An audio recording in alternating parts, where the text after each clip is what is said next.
Oh, kia ora, welcome to Mana Talanoa. I'm Andre Whitaker in this Legends of League series, and it's a pleasure for me to welcome into this segment three players, three brothers from the Randwick Kingfishers club.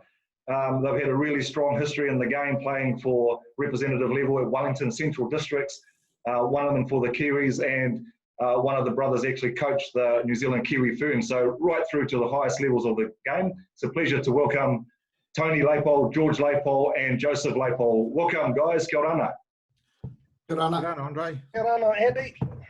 Hey, good to have you on board and have this chat. Look, a lot of stuff to talk about, as I mentioned, with all of your playing backgrounds and coaching background in the game. But let's go back to the start and talk about your family heritage and where the Lajpold family, where your mum and dad actually whakapapa and go back to, and maybe starting with you, Joe, talking about mum's side of the family, where they come from and the relationships that you have there.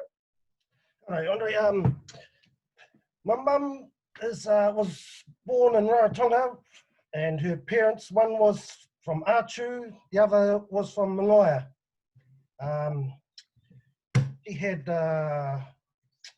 4 brothers and sisters, but unfortunately, by the time she was 14, the whole family had passed away. So she was adopted by the Munro family. And after a while, Nana Rasmussen fostered her and brought her to New Zealand, and she was brought up by the Rasmussens. And the story is just there. Brought up with a wonderful family, and met Bobby, the old crazy chick, and away they went. Well, that's interesting, Joe, and I don't know if a lot of people know that, your connection with the Rasmussen family, but then going back also to the Munro family. We talked to Don Munro a few weeks back, and there's strong links there through Rasmussen, Munro, Lajpold, and also the Mann family. We talked about Bill Mann, the ref. Little did we know, well, I didn't anyway, that he was one of the uncles back in the day. So that's fascinating, Mum's journey from Achu and the Cook Islands to Rarotonga and then here, and then meeting your dad, so Tony, with Dad Bob, and that's a fascinating history with his journey from Czechoslovakia. Yeah, in his late teens, there was a group of around 20 that fled the Czech Republic. Only 2 of them got out. Dad happened to be one of them. Made his way down through to Italy. Had the option of going to Australia or here, and he got on the boat and he ended up here. When I spoke to his family about what happened, they were a little bit reserved because I think they were lucky to get away. I think some of the others might have got shot in crossing the border because they were under communist rule at the time. So he's very lucky. He made his way over here. I think he got based at Payatua with a lot of Polish people as well as Czech people. My understanding is he met Mum at those old dance hall days they had down in the 50s. So, yeah, and then dragged away from playing football for, I think it was Olympic at the time, and then ended up playing rugby league. So that's fascinating, mate. Have you travelled up to Czechoslovakia as well? Has that been something you've done? Yeah, I went over. I had the luxury of going over a few years ago and meeting Dad's family in the Czech Republic, in a place called Karlsbad or Kalabavari, close to the Alps on the Austrian border. Yeah. No, I think that's fascinating story from both your parents, from the Pacific and from halfway across the world, and in Czechoslovakia, and interesting to know that. So then now, just maybe to you, George, the family's grown up in Stokes Valley, and mate, talk about maybe the early life, the 3 of you as your brothers, but you've got sisters as well. Who's the wider family and growing up at home in Walker Grove in Stokes Valley? Yeah. I suppose that's pretty renowned. We shifted to Walker Grove a week before I was born. So we lived there, or Mum and Dad lived there for around 57 years. So and I suppose it's been that thing where all of us were raised, all 6 of us. We've got 3 sisters that kind of hang around with us, bug us every now and again.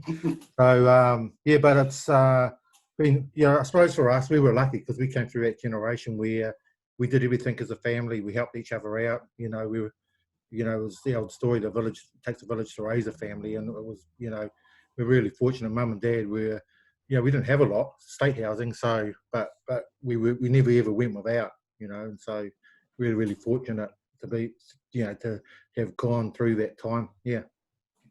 Yeah, well, and even your sisters have been involved with the club as well. Kathleen on the committee. Tina is actually the club captain at the moment, and I know Marguerite, when she was here, was a strong supporter. So we also always had a strong Lajpold family influence. So let's talk about footy, and maybe going over to you, Joe. Thinking about your first time as a young fella playing for Randwick, what was that like? What was going on there? Like we started as midgets, the whole lot of us. You know, we were all from 5-year-olds, went through the grades. I'll tell you, one of the memories that always sticks with me is Bunter. He was our coach, and I think we would have been 7 or 8. But every Saturday he'd take us all, pile us into his car, take us there, and on the way home, we'd be parked outside the Nine Hotel for the afternoon while he'd done the bookmaking, and we'd get our raspberry and lemonade and fish and chips and sit there waiting for the club pub to close for him to come out. But it was great years, and also remember George was, I don't know if he was the envy of Tony, because he always seemed to get these bright things at the end of the year. I think they called them medals, and I'm pretty sure Nutter used to beat him up for that. Hey, it's good that you mentioned Bunter, because as a young fella growing up too, I remember him picking us up in his Holden Special, I think it was called back in the day, the bench seat, and there'd be 4 kids in the front and 5 in the back, and no one had a safety belt. And he's probably driving with one hand and listening to the radio. I don't know. Yeah. Hey, but Tony, who for you were some of the other characters growing up as a midget, as a young fella in the club that you can think of that played a big role in looking after you in the club and in the game? Noel Jones, probably. First, I got photos of him playing for Noel. I suppose when I first started playing, we were based in Mawera. I stayed with my grandmother. I think Mum and Dad were actually living with Uncle Bill down Randwick Crescent, just down the road from the Weepoos and all those families. Good football families from around that area. And so, Noel Jones probably. Reflections, mate, I've still got a cup from 1963. Best back, best forward, best all-round player, as well as a medal. You're giving them away! I suppose when I was coming up, mate, we just, down at the shed, mate, we just played and had fun. When the seniors played, we were hanging around on the stop bank, rolling down the stop bank, just having fun. Rugby league actually wasn't, you really didn't concentrate on the rugby league. It was just about being with a group of people that you hung out with. And that carried on. That's what I think, we're talking early on about the club. I think that's what's happened. My first probably realisation about football was under my Uncle John Raz, playing for the under-11s. Mate, he had us training for 2 hours on a Sunday just to practice one move. So that's a reflection of the different styles of coaching that you've come through. Just, mate, it's a great club, great family club. No, talking about the family, George, obviously with the relationship to the Rasmussen family, they played a strong part in being around you and being around the family back in the early days. But talk to us about that, the role that the Rasmussen family had with you and with the club. Yeah, I suppose for me, when you look back in history, how there's a real strong linkage to the founding of Randwick through the Rasmussens and that, and the fact that like my name comes from Uncle George, so he's my godfather. So and he was really influential. I remember a lot. We'd have a lot of one-on-one discussions around life, in rugby league and all that as I went through the grades. But I suppose from a club space too, one of the beautiful things around Randwick was, everyone just embraced everyone else, and we cared up and we looked after one another. That's one of the strongest things I remember from when we were kids.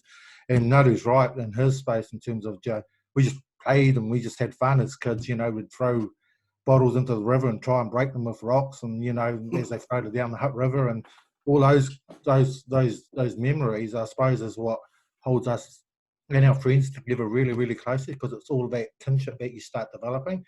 And uncle, all of our uncles were really influential throughout our whole careers, because, you know, I played with Uncle George, I played with Uncle Rodney, you know, so we've had those types of influences, not only off the field, but on it. So we've been really, really fortunate, I think. Yeah. Yeah, oh, and coming out of Stokes Valley too, like there was a strong contingent of Randwick players that were connected to other people in Stokes Valley. Joe, mate, you know, we think about someone like the Coopers, like Lou Cooper, who come out of Stokes Valley, and sort of Taita College people. Mate, talk to us about some of those Stokes Valley community who actually ended up playing and supporting Randwick, who, you know. Yeah, you're right, Andre. Lou and Sala Cooper, the Howers, Tuhoro, Kevin, and their family like Kelvin and Wayne Hoa. Barry Ramaki, he was a good footballer, footballer that went to rugby.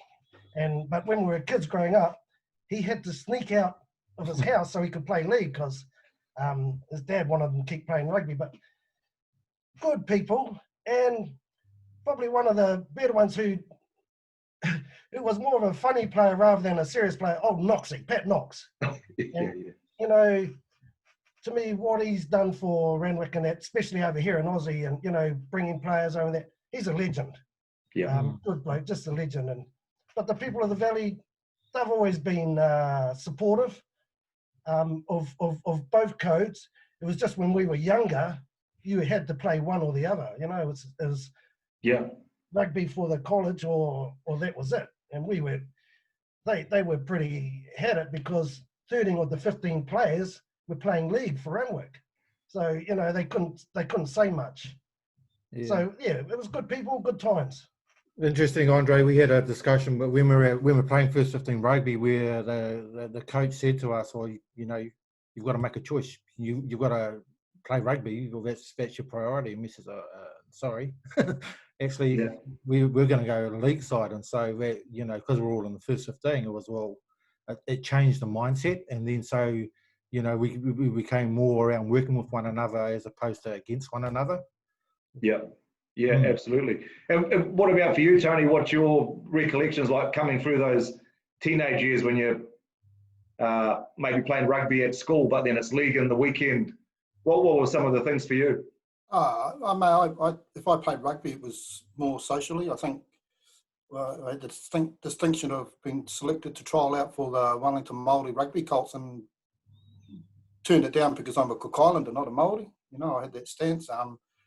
I'm the same. We had players playing both. In those teenage years, you know, I more of the association with the Papuki family from Batoni Tech, Nick Toma, Daryl Turley, Eddie Morgan, the Blake Baker. So we had a team based more around Hutt Valley Memorial Technical College as opposed to Taita College.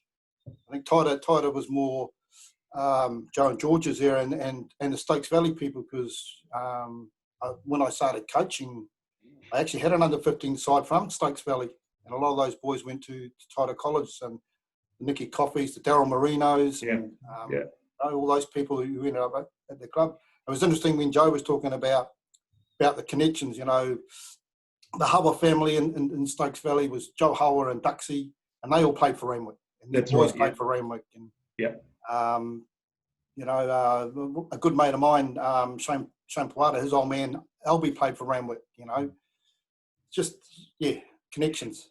Well, no, that's good point, Tony. Like, obviously, your dad was playing for Randwick then, and so, like, just over to all three of you, really. What memories of either your dad playing league or your uncles that were kind of the foundation people in the club? Some of them you've already mentioned.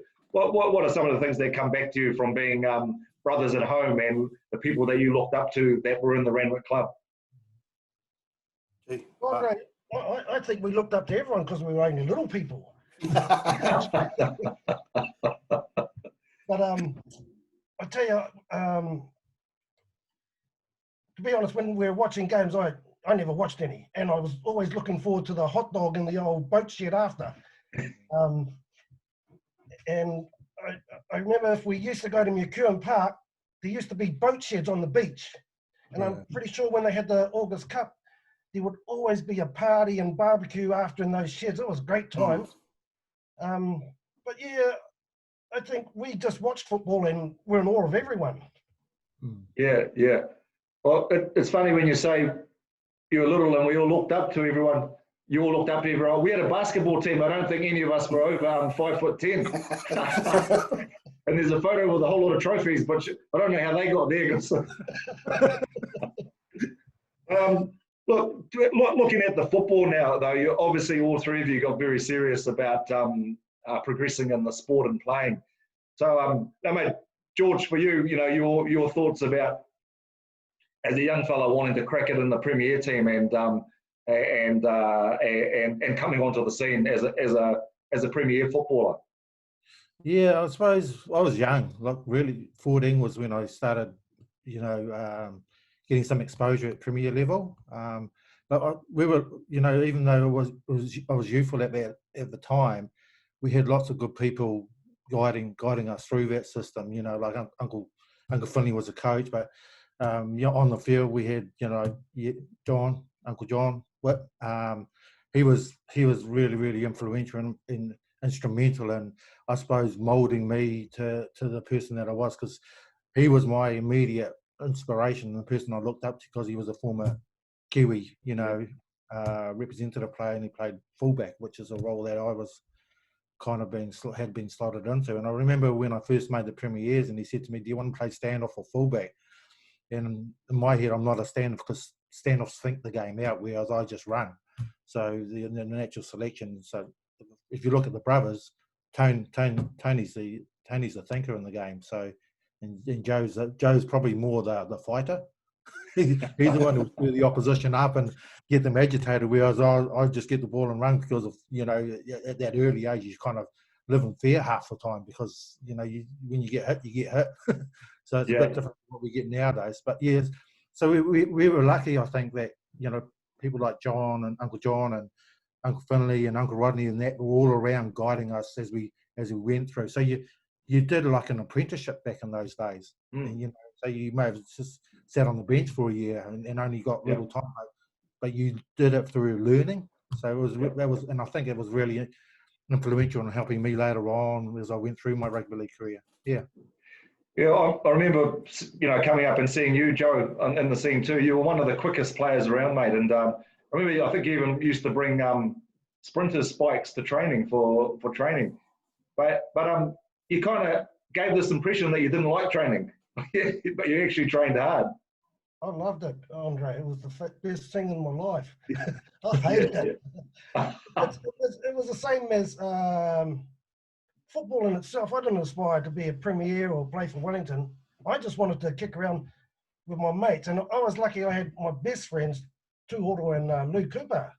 Yeah. And they just kept me going. Okay, I'll stay with, we all went through together. So other than that, my favourite years was playing reserve grade with Tony, with Naru as the coach. We had some fun, you were still in that friendship. Let's have a good time after the game, good time on the field, that kind of attitude. That's why I played it. Loved it. Yeah. And for you, Tony, and you've said previously that you played up to a certain level, but there was a time where all three of you would have been playing together. So it'd be nice to think about, what's it like when you're on the field with your brothers at the same time. And then kind of, you've got a story about where you realised that probably in the coaching was going to be more the pathway for you. But, what's it like when the three brothers are on the field together? What's that? Does that Walker Grove, Stokes Valley brotherhood come back when you're on the field? I think we initially had the opportunity to play with each other for Randwick Senior Thirds, where the under-17s made up a bit of the team, and then there was Uncle Finn, Uncle George, Ian Kendricks, I think, Brian Smith and a few older players. And mate, we had a thoroughly enjoyable season that year. Not only watching them succeed at under-17 level, but we succeeded in winning the senior third competition. So for the likes of George and Joe, they actually won 2 championships that year.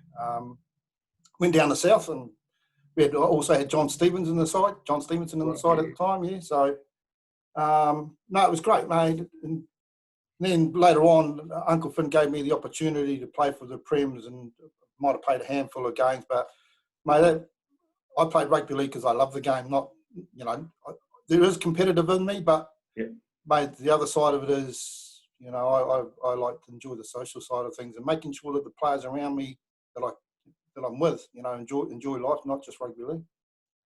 Yeah, that's an important aspect for the club too, is sort of the family and social life. Be good to hear from you. Is like what the I think people always say when they come to the Randwick club rooms, they know they're going to have a good time. Be good to share some of the memories you have around club after match club get-togethers. It's a family show as well. I think from some of the really cool stuff that we did, like back in our time when we were in the Premiers, we Uncle Finn had organised things like a country of origin. So we would all have a tournament, nine-a-side event. We'd all bring food from our own particular country or culture, and then we'd share that, and then but it would all finish off with a performance.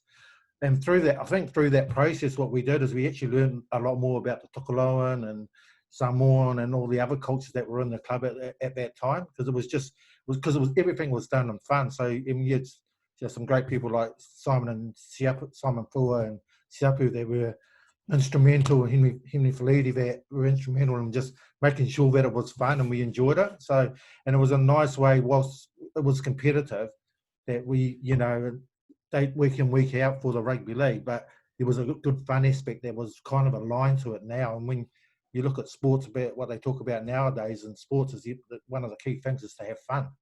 Yeah. And so that was the beauty of, I think, Randwick, and that's why we stayed together for so long too. But that was my enjoyable part of it, yeah. I think I had the luxury of working with Joe when we had a cult side, and we, the culture inside that team at the time was about playing good footy and having a good time, but we also looked after them off the field. I know Joe would make sure that there was always a hot meal, something he learnt when he went to a course with New Zealand League, or something hot to eat. And we'd always either put in a bluey or a greenie, so we always knew that there was going to be alcohol there after to have a good time. And that carried on. Later on, I think when I coached the reserves and we organised away trips, mate, it wasn't just the blokes that went away. I made sure that they brought their partners. Their partners had the opportunity to come, because I explained to them, mate, they allow you to play. It's not just about you. You need to understand that. Take them away. I think we went down to Christchurch one year with Harry. Harry was driving the bus down there, and we had a ball. The girls went shopping. We went and played some footy against Hawesville, and then went into town that night. The girls were happy, mate. Yeah. So I don't recall you asking if I could take Carol on those trips, no?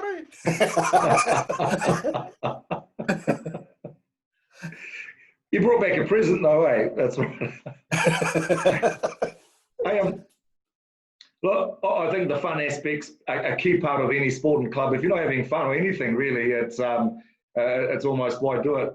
But also a serious competitive side in the club. The club's taken out many championships over the years, going back to the teams in the 60s, 70s, and then 80s, and even the 90s and the most recent teams as well, coached by Daryl and Barry Harvey and that kind of thing.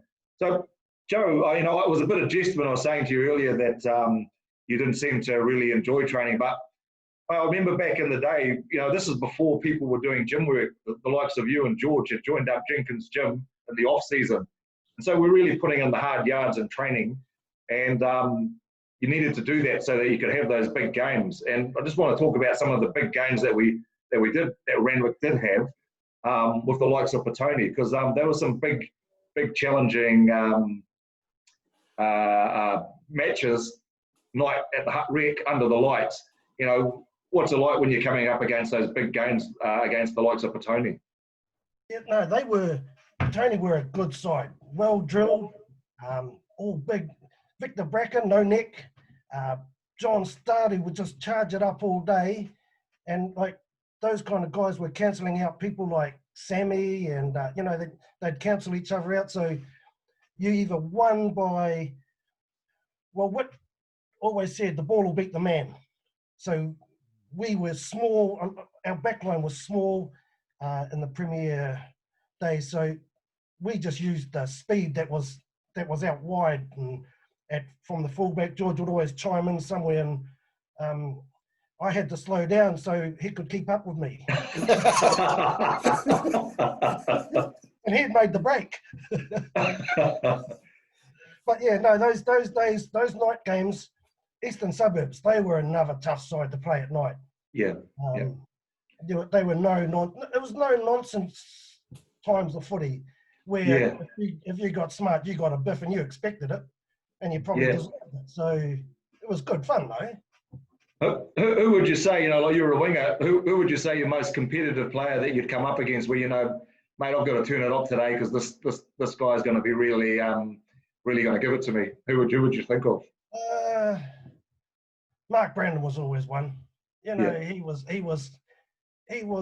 just fit, speed, had everything. And the other one I liked was Waki Rapati from Eastern Suburbs. But those two, they were good to play against. It was just, you knew you had a challenge. Yeah, always competitive. And what about for you, George, mate? Like you were outstanding coming through the club scene and then making it in the Wellington side, and then eventually getting selected for the Kiwis, mate. Be good to talk about, some of the key moments, club games for you, and then what it was like getting selected for the Kiwis. Yeah, I think from my space, I suppose it took me a long time to mature as a player, even though I started playing young. And I suppose I was, for me, really, really grateful to have Joe beside me, because in some ways, in lots of ways, actually, he was my protector on the field. So if anyone was giving me crap, he'd normally be the one to come and deal to it, or he'll be a distractor. So, and I think I think without Joe there with my journey, and as far as I'd gone, I don't know if I would have got there, because we had this uncanny knack of just knowing one another was about. And so if you threw a pass wide, Joe would be there, or if someone's coming off short or you're looking for someone, Joe would be there. So, and going back to Tubbs, or when Noda was playing, when we had that year together, I looked at him in one particular move, and he went into a ruck area with 4 players, and out what pops this ball, so that's the skill that, you could run off Tony anytime. So, but I think through those careers, because Toots and Joe and I and Lou, we all went into the representative scene together too, because Key and John Sullivan, when we first made the rep team, they'd called, I was selected first, and then they'd called the first training, and there was only about half a dozen of us at training. So Key and John Sullivan just cut everyone. Said, well, if you don't want to turn up, we're going to bring all the youth in. And so the next wave of came through. And so I was fortunate to have, not only at club level, but we had a number of Randwick players at representative level too. So it just kind of moulded us through into, I suppose, the Central District sides. Yeah. So we're, and very fortunate that, that was, I remember the first time I played against Auckland in that particular competition, because it's just structured. That's how players were selected to go into New Zealand, and we played Auckland, and then we beat Auckland, and John Witt and I were in Hamilton at a, kind of, because we stayed away for a couple of weeks, in Hamilton having a, couple of wines afterwards, and he goes, you kind of pissed me off, and I said, why is that? And he goes, well, I've been playing this team all my life. This is your first game against them. You beat them, and it's taken me this long to get to this journey. So it was a real appreciation of all of those that have come beforehand that have helped set up that framework for us to come through. So there's been really key people and key moments in life that you can look at that help really influence. And then making the Kiwis, what did that mean for you and the club and the family? I suppose for me it was like where the idea came from was from my granddad, Ned Vigo, and there was this thing when I was young that was always said that there was a potential for me to become a Kiwi, so that became my dream. And then and I suppose through the career that's continued to stay with me all the way through. I suppose the disappointing, the sad part of it is that Papa Vigo wasn't there when I was selected in the team. But to be honest, it's really hard to kind of embrace the Kiwi side of things, because before we went into camp, we had played, Wellington had played up in Taupo, and I ran, went to field a bomb and ended up running into a post and got concussed, and then first came on tour, I got concussed again, and so I didn't really get the opportunity to kind of, I suppose, live that experience as I would have liked to have. Yeah. But then in the same sense, I suppose the year before I'd represented the Cook Islands, so that side of things was really, really important for me, because I had it was giving back home, going back home to play the Pacific Series back there, and then the Kiwis the year later. Yeah. There was a strong Pacific Cup series. I was talking, a couple of people that I was spoken to earlier on these Mana Talanoa sessions. One was Semi Faimalo, and he said that was one of the toughest. He was playing for Samoa. It was one of the toughest football competitions he's ever played in. And then I think there was the '88 one, and Olsen Filipina said the same thing when they played in Samoa. So those Pacific Cup tournaments and events, they're huge for development of the players, and I don't think they're to be underestimated or taken lightly as well. Yeah, and I think we were lucky, because we went back to Raro. There was about 4 of us from New Zealand that were selected, so we were home based. Yeah. So it was really, really interesting that, the locals were, because we stayed in camp, but the locals were the ones who were putting on weight. We were losing it because, we weren't used to the heat, and, but they weren't used to the big feeds that we were having. So, but it was absolutely fantastic. And you're totally right. You look back and those are the special moments that you say, that you carry with you for the rest of your life. Yeah. No, awesome. And I'll go to Tony, but Joe, just to prep yourself, we'll come back and talk about that Randwick tour to Raro a few years ago, and which was a bit of fun. Tony, mate, your pathway took you into coaching, and it'd be good to hear about what was the motivation for you to actually keep going and coach, and you're still involved with that side of the game now. I think I retired at the age of 28. I had a good playing career, even though it wasn't spent at the highest level. I'd actually enjoyed coaching, playing with a lot of good players, and coming through the system at Randwick. And then I thought, I need to give back. And so I ended up coaching 15 senior first, I think, at the time. And then I ended up getting the reserve grade side. I think they introduced reserves, and then we ended up coaching reserves. I took over from Mitaki, Alan Strickland. Alan Strickland. And he'd been successful. And then, I think we were successful 3 years in a row. And then the opportunity to coach the Prems, I was assistant to Uncle Rod, and then took over after him for a couple of years. Then a bloke called Richard Bolton got involved. Tyron was the first one, actually. Tyron encouraged me to coach representative footy.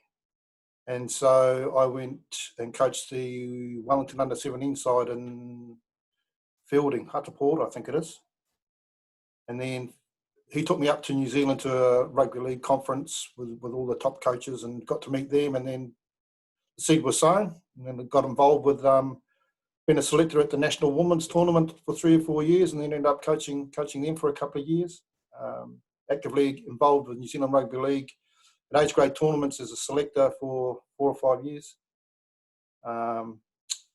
Ended up coaching Wellington, sometimes by default, because other coaches couldn't handle the fact that you needed to create an environment for players to come. When they get, I think one year we got beaten by 70-odd points by an Auckland team, and then they couldn't handle it. So they asked, you can step in? Yeah, I'll take over. And we ended up beating that same Auckland side later on in the year. So just, yeah. Yeah. No, huge accomplishment, Tony, firstly with the club, and then obviously as the Kiwi Ferns coach. And now the work you're doing with the Bay of Plenty, what's involved there in your job there? I work for Coach Force as well as New Zealand Rugby League, and I develop coaches within the region. A little bit of success. We've got a couple of coaches involved in the age grade system. We've got one that's come through our system with the Warriors at the moment, with the 16s. And thoroughly love it. Work with the clubs. I love working with the clubs. Before I got onto this. I was up in Te Puke having a look at the kids play, and this afternoon I'm going to go watch the women play in the local rugby competition where about 10 of them play rugby league. So just, you know, I love it. Yeah. I just love this. I'm giving back to, like I say, a bloke called Richard Bolton invested a lot of money in me when he was with New Zealand League, and I'm paying it forward because, you know, the investment not only did he put into me, but my Uncle John, my Uncle George, my Uncle Rod, my Uncle Finn, John Witt, Ivan Quoxon, Pussy, and all those people previous to that.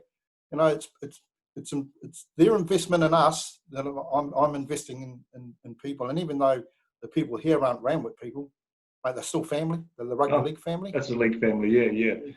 No, fabulous, mate. And Joe, for you, look, you know, maybe something a lot of people don't know. There was one of the Māori tournaments up in Auckland, and you were part of the administration support coaching crew that went up there. I was the coach, and you know, your involvement with you know, putting back to Cook Island Rugby League firstly was one thing, but then also, you know, you've done some coaching with the youngsters down in Wellington as well. Yeah, Randwick was struggling a few years ago with having school kids, you know, and if you don't have school children playing, you've got no future. So Maury Flood, myself, Ronnie Bell, Phil Hassett, and Kevin, and that we set up. We started another schoolboy committee, separate from the club, and we had an open day at Nainai Avalon Park there. And, you know, we just, we might get a few. We ended up with so many teams. I had the blimmin' coach one, which wasn't bad.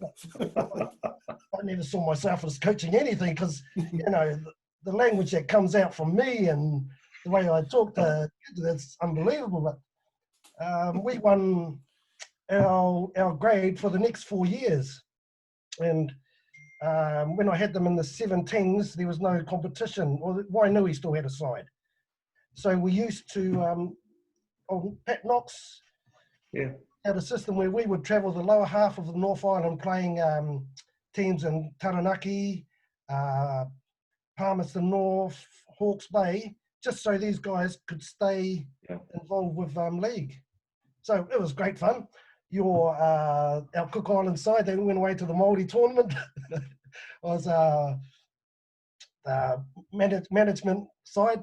I gave away all the jerseys at the end so the players could get them, which didn't make Key happy. We wondered where they went. Gosh.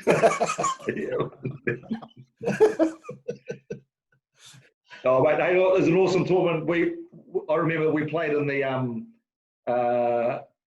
kind of second tier, which was you know, not the iwi, I forget the name of it, but we never lost a game in there. And we played some pretty good teams, and you know, we had fellas in the team like Jason Pekapo, Demai Johnson, Poko Daniels was playing, and you know, and a host of other players from Auckland. So it was it was a great event, mate. It was awesome, you know. And of course, we had John Witt and Key screaming at everyone on the sidelines and you know, reminding me what I should do as a coach. But that was hey, the success. It was all part of it, yeah.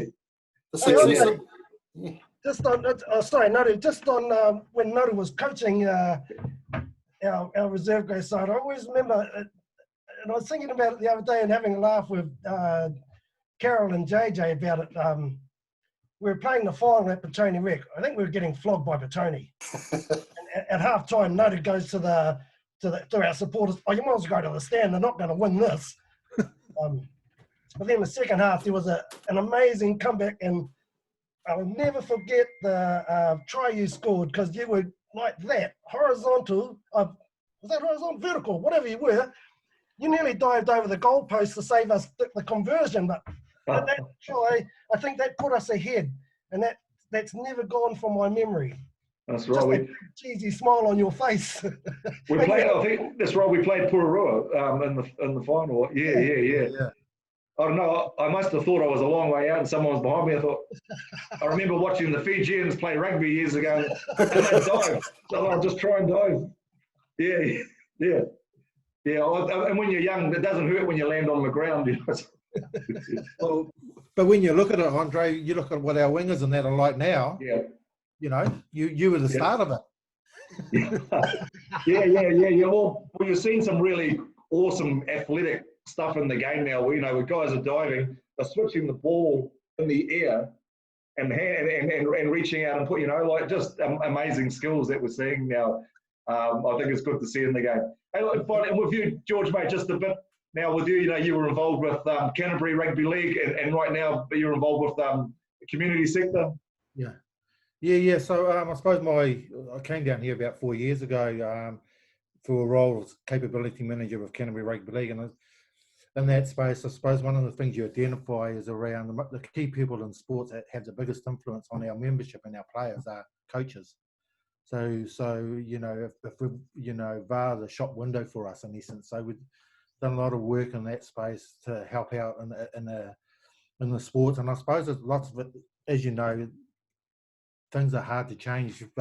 Canterbury are going to go through a similar situation as other sports are, where memberships are getting harder to retain, all those types of things. But we've been really strong in trying to put a lot of energy and development into coaches, and lots of that comes from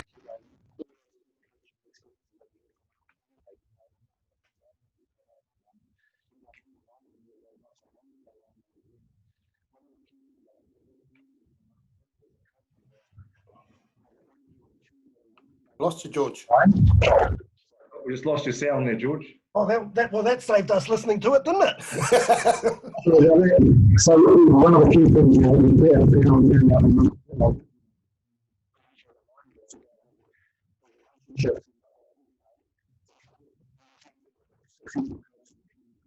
Oh, mate. talk about the game. So so that's kind of what we've done down here. I've kind of applied that down here, but also now working in the Healthy Families Ōtautahi Sport Canterbury space, which is around the mental wellbeing space. So that's looking after our community, because when you look at what we've gone through with COVID recently, there's lots of issues for the demographics of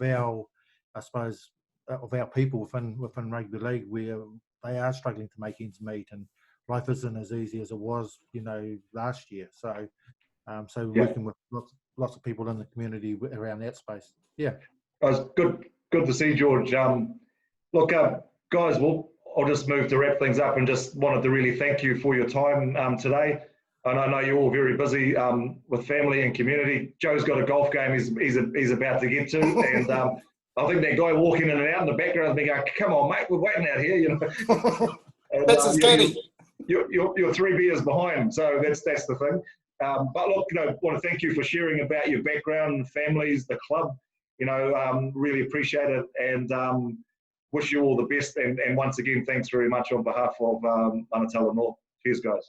Yeah. Thank you, bro. Cheers, Thanks. Andre. Thank you. Cheers.